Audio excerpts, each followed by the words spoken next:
Welcome to our tutorial on how to disable automatic places on YouTube videos on your PC.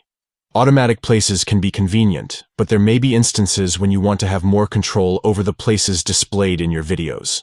In this tutorial, we'll guide you through the simple steps to disable automatic places on YouTube videos. Let's dive right in. Step 1. Open YouTube Studio on your PC by launching it from your browser or desktop shortcut. Step 2. Once you're in YouTube Studio, navigate to the Content section. Step 3.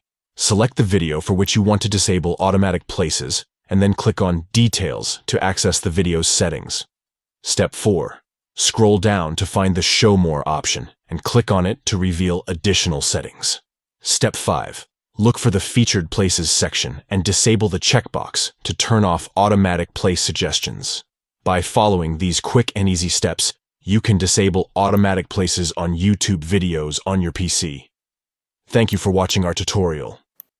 If you found this information helpful, please consider giving this video a thumbs up and subscribing to our channel for more useful tutorials on YouTube and other tech-related topics.